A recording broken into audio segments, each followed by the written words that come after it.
Aku beritakan pada kalian dan aku tegaskan, jika kalian benar zikirnya kepada Allah, meminta bantuan. Dengan kalian zikir, minta bantuan kepada Allah itu dengan zikir. Atau musahabah, mendekat kepada Allah. Dengan mendekat kepada Allah lewat zikir, tatmainnul qulub, maka dampaknya akan menenangkan kepada jiwa, kepada hati. Makanya orang-orang yang sering berzikir dan bagus zikirnya, karena dekat dengan Allah, hatinya tenang, Pak. Bu. Nah, karena itu semua amalan zikir membuat kita tenang. Saya tuh nggak bosan mengatakan, kalau Anda sedang gelisah, cari amalan zikir dan dengan itu otomatis kita tenang. Tenang itu penting. Dan tenang itu setengah dari solusi. Ibu yang tenang, mudah memberikan kemudian arahan kepada anak-anak.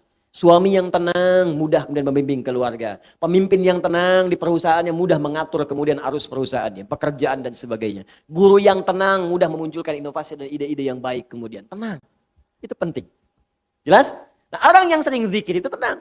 Baca Quran. Makanya kalau sedang ada kegelisahan, kita cari ketenangan. Ketenangan terbaik itu zikir. Makanya orang yang tenang itu cenderung sehat, Bu, Pak. Gak banyak penyakit. Artinya kalau selama ini Anda sering gelisah, zikirnya belum maksimal. Ya, uang belanja belum muncul juga, udah akhir bulan, gelisah gitu. Mana zikirnya? Ya, baru macet sedikit, udah gelisah. Ya, baru gelap dikit, mendung, udah gelisah. Ya Allah panas sekali, kapan hujannya? Kasih hujan, ya Allah, hujannya gede banget. Maunya apa?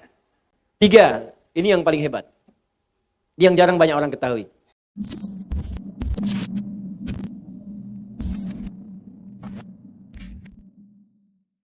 Untuk itu mari kita mulai kajian kita dengan kembali membahas surah An-Nur pada ayat yang pertama dan ayat yang kedua insyaallah.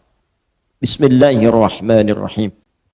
Di pertemuan 1-3 telah kita sampaikan bahwa Allah pada ayat yang pertama ini ingin menegaskan di surah ini satu surah, bukan 1-2 ayat tapi seluruh ayatnya satu surah ini saya turunkan kata Allah dan saya wajibkan bagi kalian untuk mengamalkannya jika kalian ingin mendapatkan cahaya dalam kehidupan. Karena itu surah ini disebut surah cahaya. Mata menatap, alhamdulillah, mendapat bimbingan cahaya. Telinga mendengar, ada cahaya di pendengaran kita. Kaki melangkah, mendapat bimbingan cahaya dari Allah. Maka saya turunkan kata Allah satu surah yang dengan kalian membahas, mengkaji dan mengamalkan surah itu seluruhnya, dan saya wajibkan kalian mengamalkan isinya, bukan sekedar dibaca.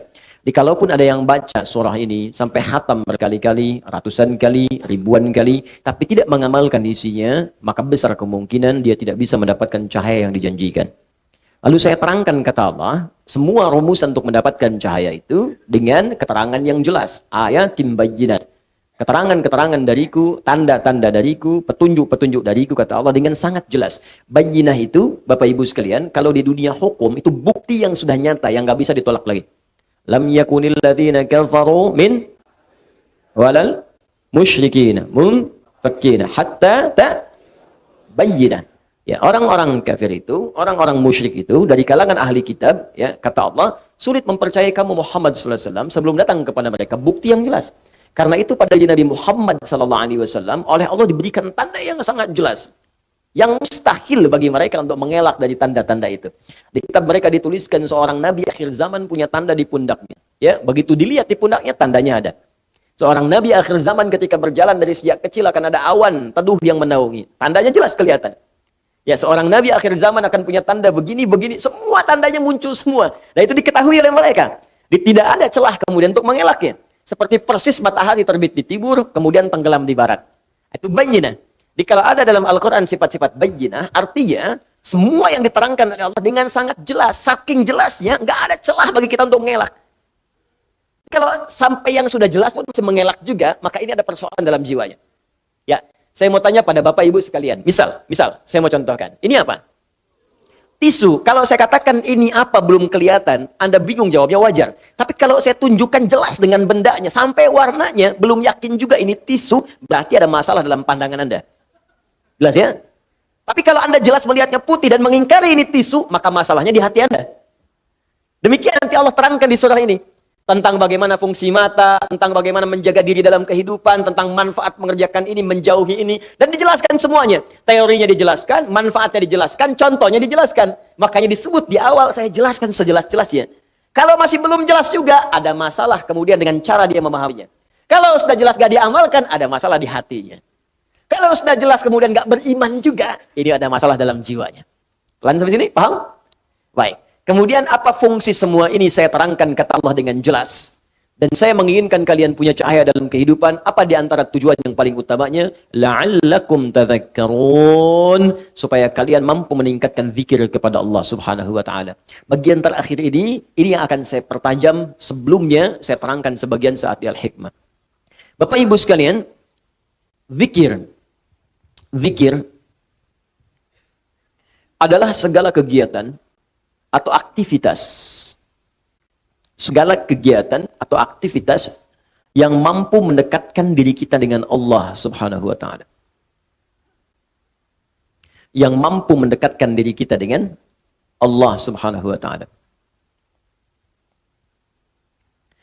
Setidaknya zikir dalam Al-Quran itu memiliki 3 fungsi secara umum. Ada 3 fungsi zikir.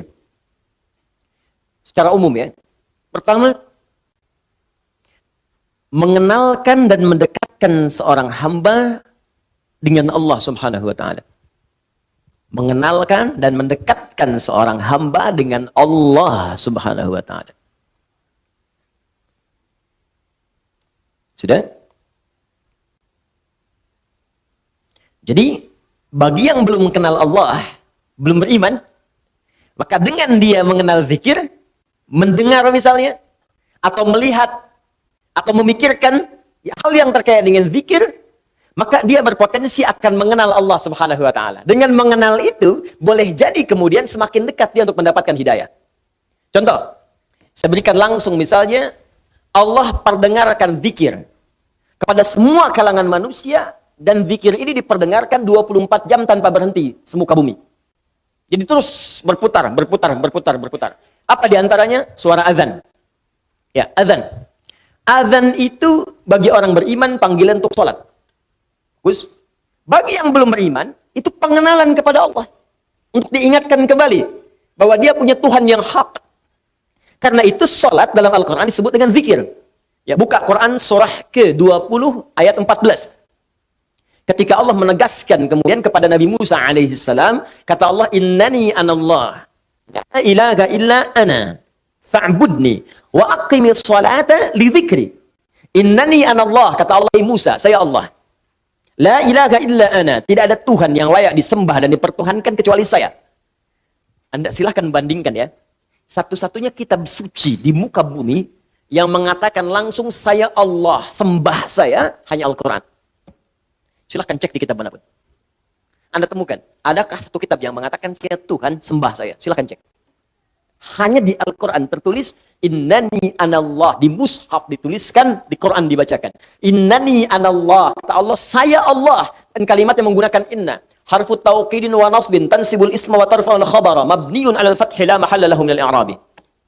Inna harfu nasab wa tauqid. Nasab untuk menancapkan sesuatu dengan kuat. Tauqid untuk menguatkan apa yang akan disampaikan. Kata Allah, innani, saya ini, saya tegaskan pada kalian. Ya, tancapkan di dalam jiwa-jiwa kalian, kata Allah. Cuman saya yang Tuhan. Innani anallah, saya Allah.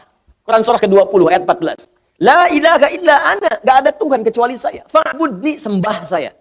Tunjukkan pada saya, di kitab mana ada keterangan saya Tuhan, sembah saya, kecuali di Al-Quran. Kenapa? Karena fitrah manusia, itu tidak mungkin bisa mengatakan saya Tuhan. Jadi kalau ada kitab, kemudian isinya tidak ada mengatakan saya Tuhan, ini menunjukkan kitab itu bukan berfirman dan bersumber dari Allah subhanahu wa ta'ala.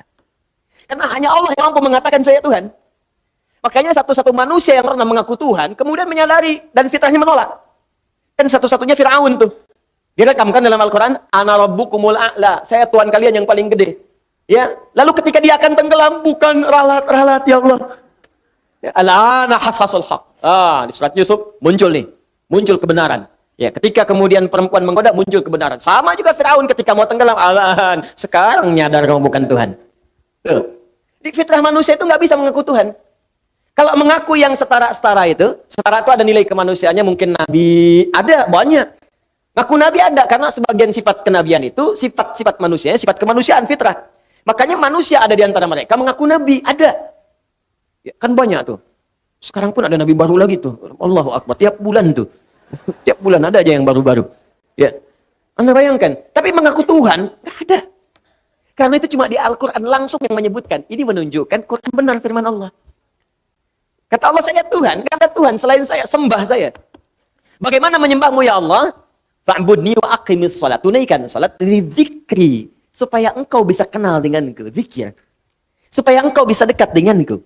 Karena itu panggilan untuk salat, panggilan yang mengenalkan Allah. Silahkan cek. 5 kali dalam sehari. Dibagi dalam setiap waktu. Kalimat panggilan salat dibuka dengan kalimat apa? Allahu Akbar, Allahu Akbar. Allah.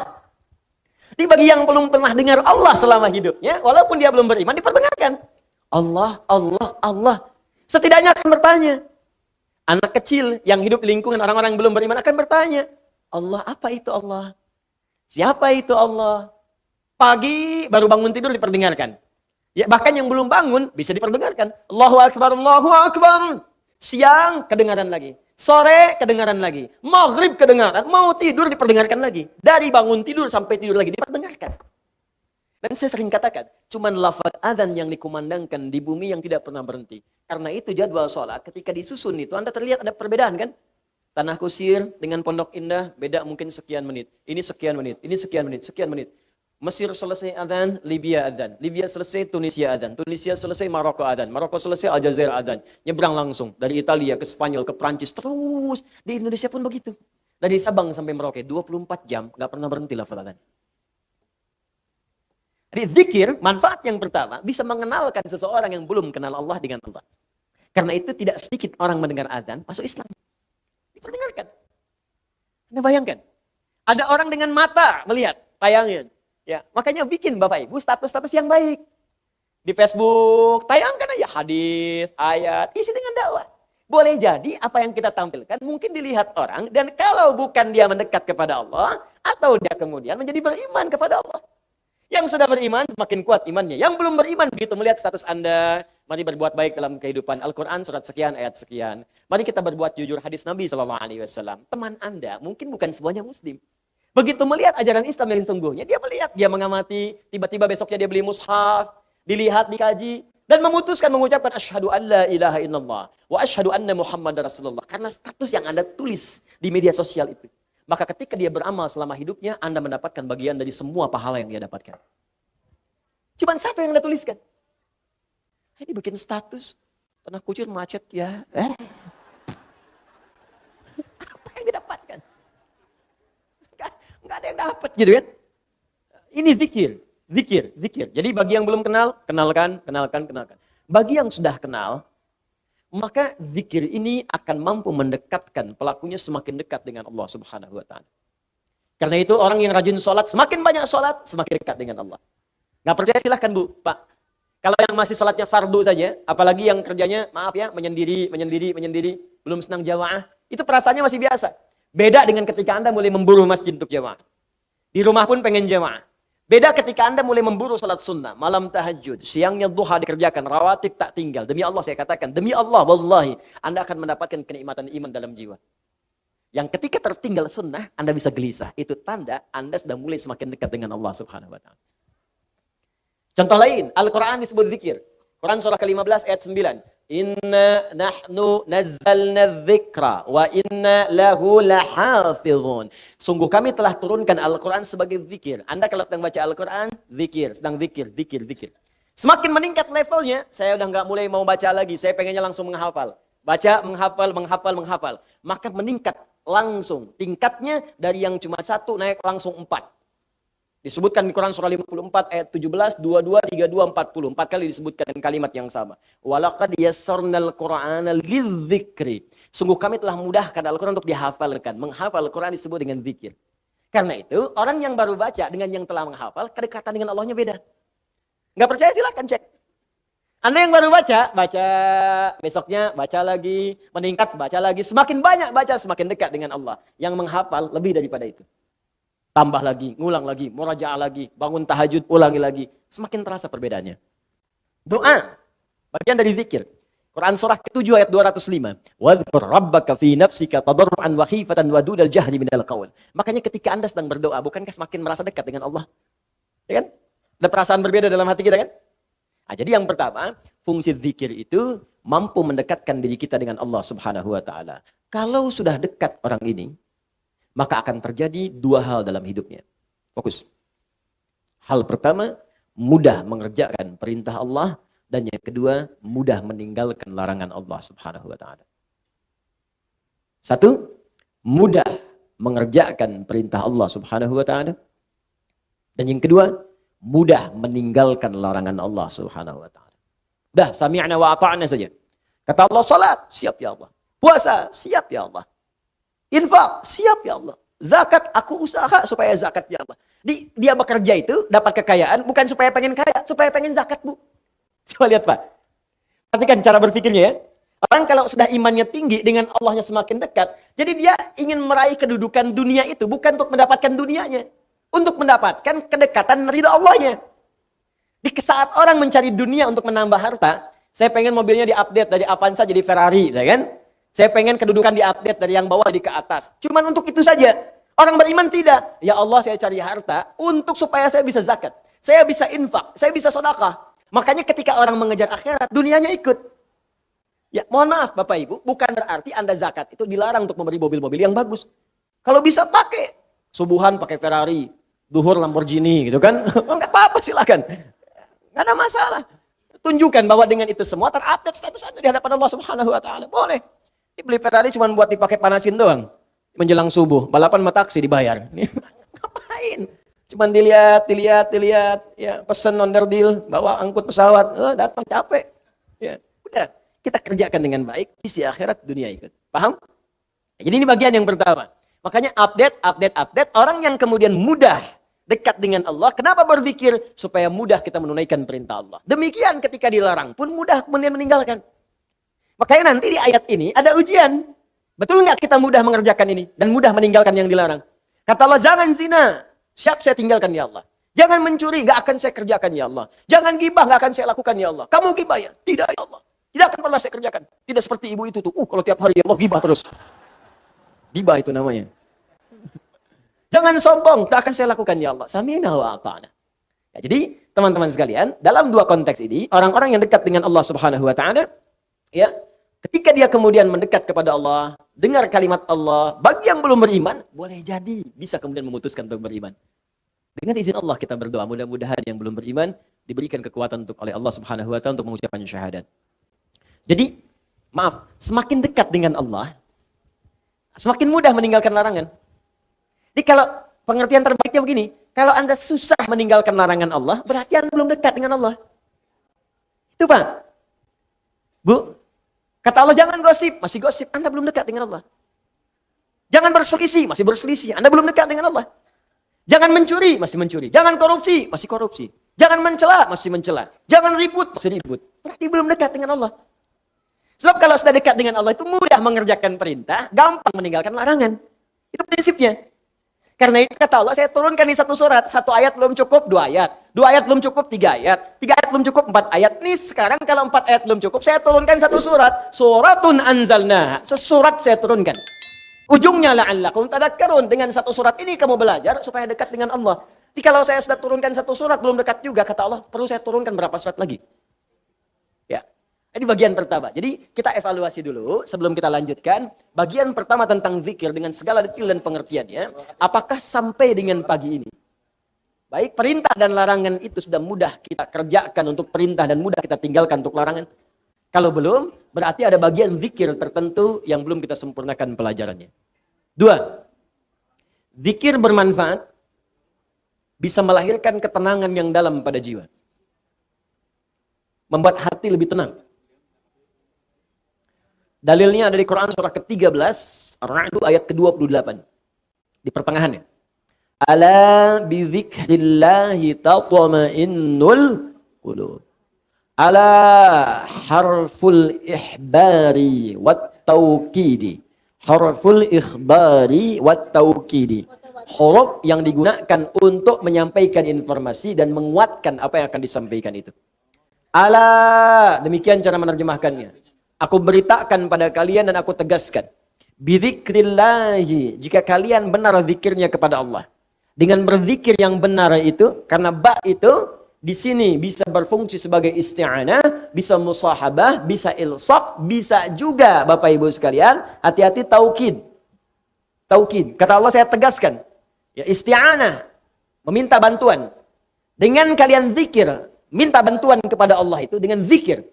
Ya, atau musahabah, mendekat kepada Allah. Dengan mendekat kepada Allah lewat zikir, tatmainnul qulub, maka dampaknya akan menenangkan kepada jiwa, kepada hati.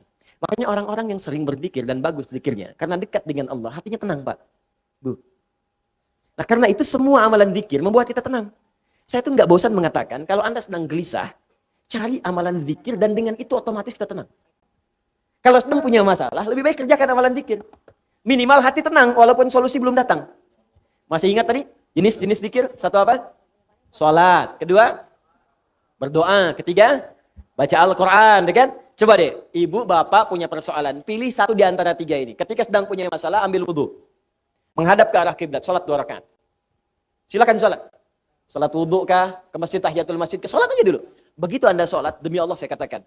Demi Allah saya katakan. Kalau salat Anda benar, seketika hati Anda saat salat menjadi tenang. Bahkan masalah bisa tumpah saat sujud di atas sajadah. Betapa banyak persoalan sulit itu hilang seketika dengan hanya menghamparkan kening kita di atas sajadah.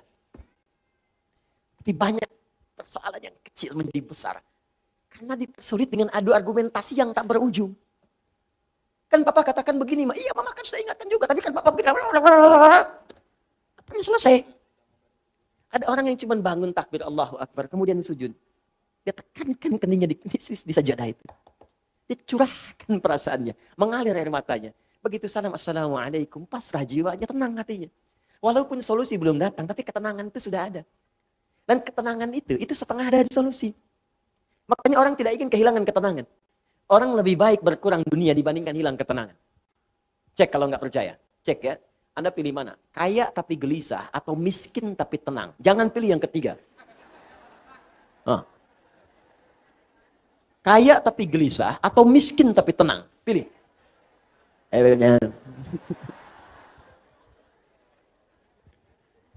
Paham ya? Itu. Tenang itu penting. Dan tenang itu setengah dari solusi. Ibu yang tenang, mudah memberikan kemudian arahan kepada anak-anak. Suami yang tenang, mudah kemudian membimbing keluarga. Pemimpin yang tenang di perusahaannya, mudah mengatur kemudian arus perusahaannya, pekerjaan dan sebagainya. Guru yang tenang, mudah memunculkan inovasi dan ide-ide yang baik kemudian. Tenang. Itu penting. Jelas? Nah, orang yang sering zikir itu tenang. Baca Quran. Makanya kalau sedang ada kegelisahan, kita cari ketenangan. Ketenangan terbaik itu zikir. Makanya orang yang tenang itu cenderung sehat, Bu, Pak. Gak banyak penyakit. Artinya kalau selama ini Anda sering gelisah, zikirnya belum maksimal. Uang belanja belum muncul juga, udah akhir bulan, gelisah gitu. Mana zikirnya? Baru macet sedikit, udah gelisah. Ya, baru gelap dikit, mendung, udah gelisah. Ya Allah panas sekali, kapan hujannya? Kasih hujan, ya Allah, hujannya gede banget.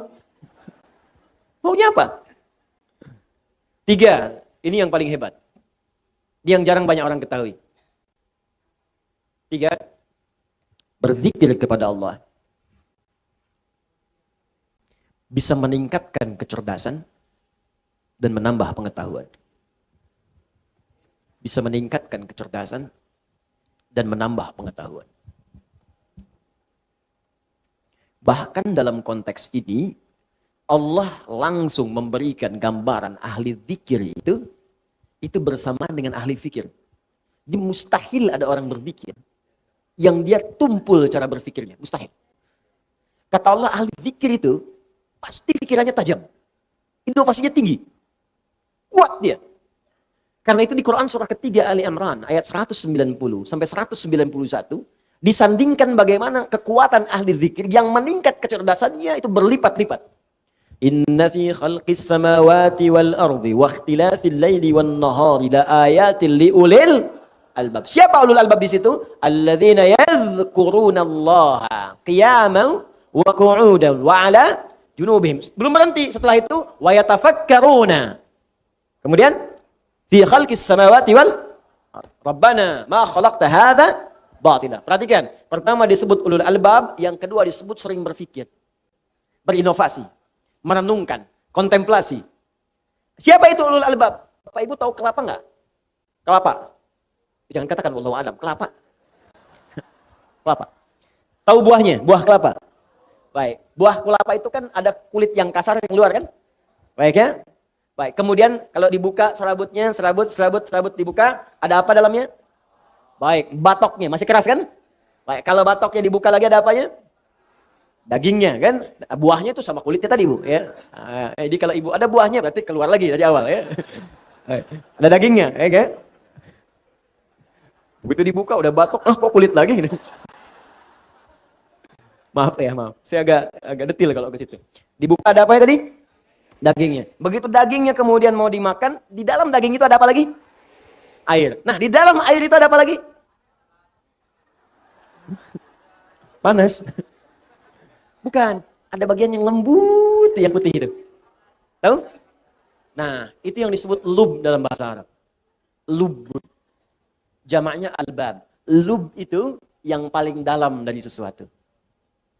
Lub. Jadi kalau kita belajar itu, ada orang yang masih menangkap kulitnya luarnya. Ustadz dan nerangin sampai 2 jam. Ini kemana sih arahnya nih? Masih di kulit. Masih serabut tuh, masih serabut. Iya kan? Oh, zikir. Batok. Kan? Oh, dekat dengan Allah. Daging. Allahu Akbar sami'na wa ata'na. Itu ulul albab. Lu bagian dalamnya. Bahkan ada orang yang baru disebutkan satu huruf, satu kalimat, dia sudah paham. Oh, ini arahnya akan ke sini. Ada orang-orang, anak-anak yang belajar. Baru disebutkan judulnya ini, sudah terbayang di kepalanya. Pembahasannya 1, 2, 3, 4, 5, 6. Ulul albab. Ya, ketika seseorang baru berpikir untuk tafsir, ada orang diberikan oleh Allah keistimewaan untuk takwil. Ketika seseorang baru berpikir, perjalanan akan ditempuh dari Bandung, kemudian ke Jakarta dalam waktu 3 jam. Ulul albab, bagaimana kosornya? Sudah tersusun oleh dia. Bahkan ada yang sudah memetakan kilometer sekian, kosor, jamak kosor, sekian, macet sekian, ulul albab. Ada orang terpikir untuk masuk kampus saja. Saya akan masuk kampus A misalnya. Atau ada yang mengatakan, kuliah kemana nanti? Nanti aja deh. Itu belum sampai batok. Baru naik tuh. Ya, baru naik. Pohonnya aja belum. Kalau sudah dia berpikir sampai dari atas dulu, saya ingin jadi ini, kuliahnya ke sini, ininya ini, sampai kampus pun dia ikuti. Saya pengen kuliahnya di kampus ini, kurikulumnya dia ambil, dosennya dia lihat, tuh semua. Ulul albab. Ulul albab. Nah, orang yang ulul albab ini kebiasaannya, Allahu Akbar, dia merumuskan sesuatu dengan teliti, terpikir. Jadi kalau dia jadi pengusaha, runtut usahanya. Ini modalnya, ini sekian, keuntungan sekian, tantangan sekian, ini sekian, visinya begini, ini. Mulai, jalan. Dia jadi pemimpin, dia rumuskan. Berapa yang saya pimpin? Objeknya mana? Berapa kalangan? Ini karakternya apa? Ini bagian apa? Ini bagian apa? Ini yang harus dirumuskan. Ada. Yang harus saya lakukan. Jadi guru, apa yang mau saya terangkan? Targetnya apa nih? Murid bisa ini, bisa sholat. Oh, fikih sholat yang diajarkan. Apa yang target yang harus disampaikan? Bikin kurikulumnya. Begini. Dalilnya begini. Caranya begini. Bacaannya begini. Hikmahnya begini. Turunkan. Ulul albab. Jadi kalau karakteristik ulul albab ini hadir dalam jiwa kita, maka hidup kita akan jadi terarah dan semua apa yang kita kerjakan pasti sukses. Karena itu, perhatikan baik-baik. Ibu, Bapak masih ingat jenis zikir pertama yang saya sebutkan tadi apa? Salat. Salat menjadi amalan pertama yang Allah perintahkan kepada Nabi Muhammad SAW untuk dikerjakan oleh para umat dari kalangan sahabat sebelum hijrah ke Madinah. Allah tidak mengajarkan puasa dulu, bukan haji dulu, bukan umrah dulu, bukan zakat dulu, tapi salat dulu. Begitu salat diajarkan dengan baik, semua para sahabat seluruhnya dengan profesi apapun yang mereka jalani, semua sukses tanpa kecuali. Tunjukkan pada saya sahabat mana yang tidak sukses dalam hidupnya. Semua sukses. Walaupun kadar kesuksesan itu bagi setiap orang relatif. Bagi si A, saya pengen jadi guru, udah sukses. Bagi si B, manajer sukses. Bagi si C, direktur sukses. Walaupun itu bisa relatif, tapi semua menjangkau. 12.000 sahabat Nabi. 38 menjadi panglima. Kekuatan satu panglimanya bisa menaklukkan Persia dan Romawi. Satu diplomatnya bisa menaklukkan Afrika. Amr bin As, cuman ekspedisi. Dari mulai Mesir, Libya, Tunisia, Maroko, Aljazair, sampai ke Syam. Sekarang 4 negara. Jordania, Libanon, Palestina, Syria. Itu semuanya muslim sampai sekarang. Cuman satu orang diikutin para sahabat dari belakang.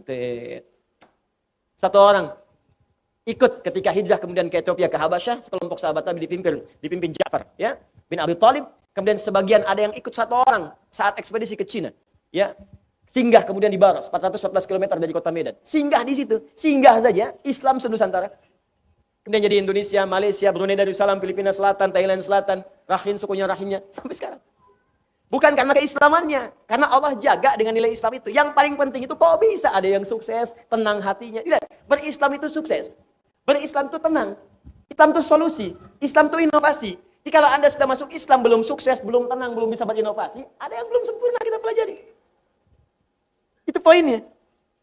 Karena itu ketika seseorang dekat dengan Allah, maka ditambahkan pengetahuan. Tadi yang saya katakan, turun Quran surah kedua di akhir ayat 282, paling kiri sebelah bawah.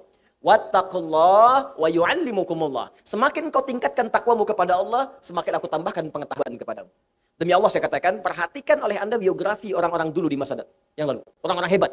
Yang penemu dari mulai matematikawan, fisikawan, kimia, ahli pakar di bidang macam-macam. Silahkan cek. Pendidikan pertama mereka sebelum belajar hanya memaksimalkan dua hal. Satu, menghafal Al-Quran. Kedua, memaksimalkan sholat.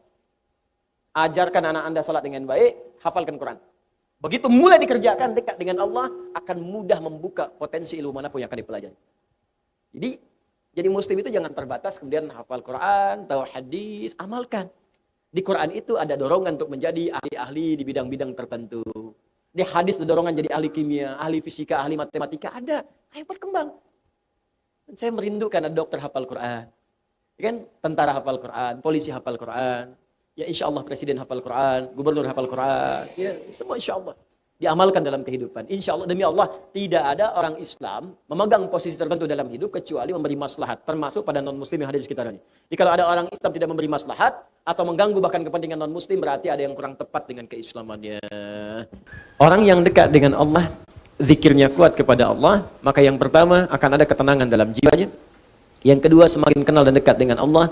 Yang ketiga, semakin meningkat kemudian keilmuan dan kecerdasannya. Nah, karena itulah kemudian ketika Anda ingin meraih semua itu, maka ditutup oleh Allah dengan kalimat la'allakum, harfut taraji. Saya pernah sampaikan pertemuan lalu, huruf la'alla, la'allaka, la'allakum, ketika disebutkan khususnya dalam Al-Quran, maka disebut dengan huruf at-taraji. Artinya, huruf yang menunjukkan harapan yang ingin diraih, tapi mustahil bisa didapatkan kecuali dengan kesungguhan untuk meraihnya. Tidak semua orang-orang yang menghendaki dekat dengan Allah bisa dekat, kecuali yang sungguh-sungguh. Tidak semua orang yang ingin pintar, ingin tenang, bisa tenang dan pintar, kecuali dengan sungguh-sungguh.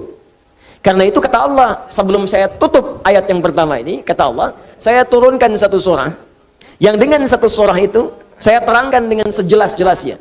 Tidak ada celah untuk diragukan. Tidak ada yang samar di dalamnya. Saya wajibkan kalian untuk mengerjakannya. Kalau kalian benar sungguh-sungguh mengerjakannya, la'alakum, maka kalian akan dekat dengan saya, kata Allah. Kalau sudah dekat dengan saya, maka saya berikan anugerah. Pertama, saya berikan ketenangan dalam jiwa. Saya bimbing untuk sukses. Saya bahagiakan dan saya tingkatkan kecerdasannya untuk peka menyikapi kehidupan. Anda bertanya, bagaimana caranya ya Allah? Maka diturunkanlah secara detail di ayat kedua sampai ayat-ayat berikutnya. Saya bacakan dulu ayatnya, kemudian nanti kita akan lihat bagaimana cara mengkajinya.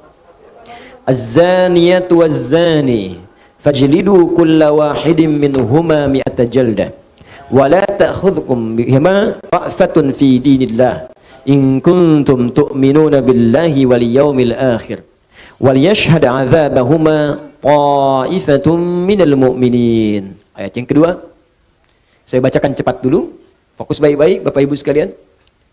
Masih ingat yang tadi saya sampaikan? Zikir itu secara umum bentuknya ada dua. Kalau bukan perintah, apa namanya? Larangan. Perintah seperti sholat, zakat, puasa, baca Al-Quran, umrah, haji, perintah. Ada yang kedua, bentuknya larangan.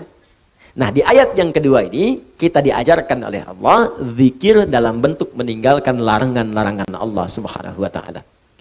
Larangan yang pertama, yang disampaikan langsung oleh Allah, pertama, jika Anda ingin dekat dengan Allah, tidak terganggu pikiran dalam kehidupan, di kecerdasan tetap terjaga, hati tetap tenang, kesuksesan bisa diraih, maka yang pertama kata Allah, tinggalkan jauhi zina.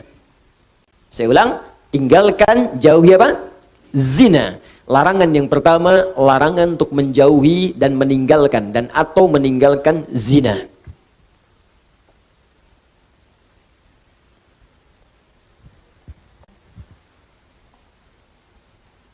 Awas, hati-hati. Saya ingin tunjukkan kepada Anda cara berpikirnya supaya kita bisa melihat turunannya dengan baik. Di formulasinya begini. Lihat sini ya, lihat. Ini zikir. Tadi turunannya kata Al-Quran, orang berzikir, hatinya akan selalu tenang, cenderung tenang. kecenderungan sukses tinggi, bahagia. Sudah? Meningkat kecerdasan, cenderung pintar, bertambah pengetahuan. Bentuknya dua, bisa mengerjakan perintah, bisa meninggalkan larangan. Ini tinggalkan, ini kerjakan. Do it, leave it. If'al, la taf'al. Kerjakan, tinggalkan. Ini saya turunkan tadi, ada salat, kan? Ada interaksi dengan Al-Quran, ada puasa, dan seterusnya. Orang yang salat, maka dirinya cenderung tenang. Orang yang salat cenderung sukses dalam hidupnya, bahagia. Makanya panggilan salat, panggilan kebahagiaan. Hayya 'alas shalah. Kenapa salat ya Allah? Hayya 'alal falah. Bahagia yuk. Sukses. Kan? Cenderung kemudian pintar. Makanya banyak orang di masa lalu itu, ya ketika dia akan mengerjakan soal-soal salat, Pak, Bu. Imam Al-Bukhari itu menuliskan Sahih Al-Bukhari selama 16 tahun. 97 pembahasan. Setiap pembahasan itu berapa banyak hadis? Kitabul Iman 57 hadis, ada Kitabul Ilmi sampai Kitabul Tijarah, Kitabul Mali, terus sampai Kitabul Jihad. Banyak sekali.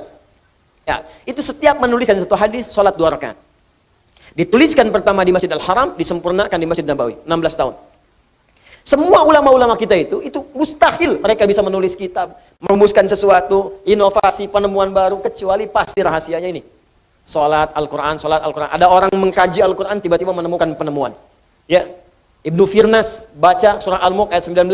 Ya, ketika membaca ayat itu, Allah awalam yarau ila tayri fawqahum saffatin wa yaqbidna ma yumsikuhunna illa rahman. Apa engkau tidak analisis, perhatikan bagaimana burung bisa terbang di udara dengan dia mengepak-ngatukan sayapnya, dijaga oleh Allah. Kalau nggak dijaga nggak bisa terbang.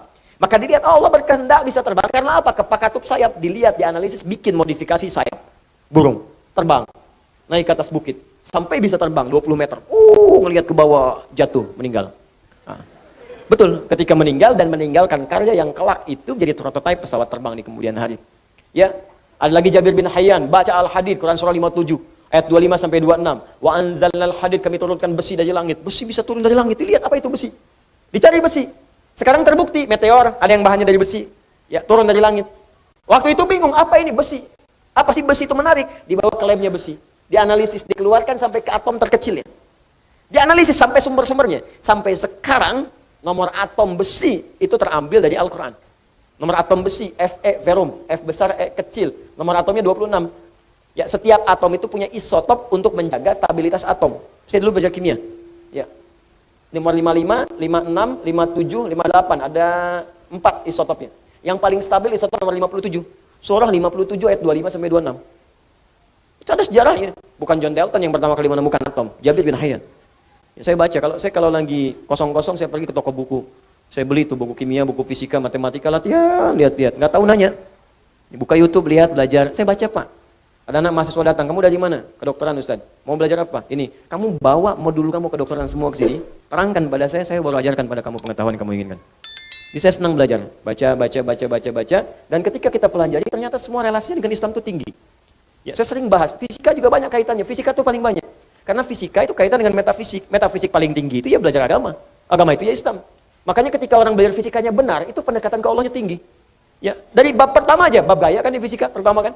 F1 sama dengan F2, gaya gerak sama dengan gaya dorong. Apa yang masuk itu yang keluar. Yang masuknya kecil, mukul kecil, maka bunyinya kecil. Mukul besar, bunyinya besar. Imannya sedikit, amalnya sedikit. Imannya kuat, amalnya makin kuat.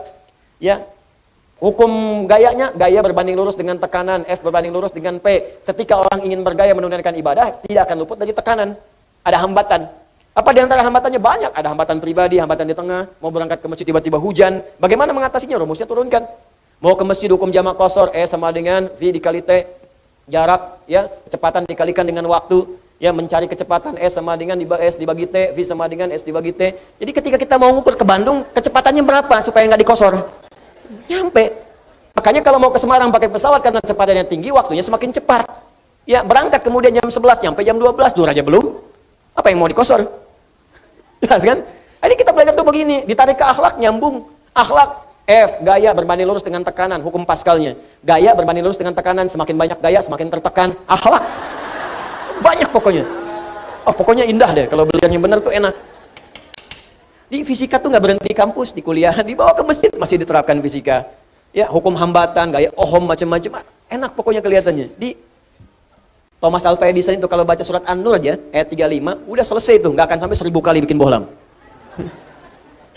Oleh Al-Misbahu fi Zujajah.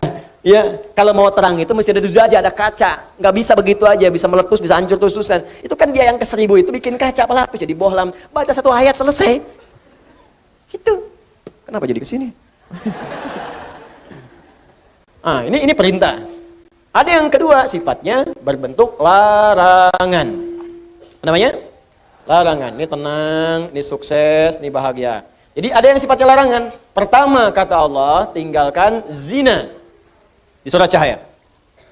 Fokus. Cara berpikirnya begini. Perhatikan cara berpikirnya. Ini kebanyakan orang cuma baca.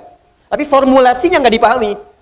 Sehingga parameter tingkat keberhasilan mengkaji ayatnya itu nggak muncul.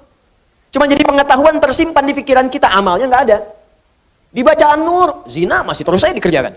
Zina mata, zina telinga, zina lisan. Ya, bacaan Nur, ada yang korupsi, ada yang mencuri, ya, ada yang menipu, ada yang nyogok. Padahal ayatnya jelas. Maka dari itu, lihat perbandingan terbaliknya. Orang mengerjakan perintah akan meraih ini.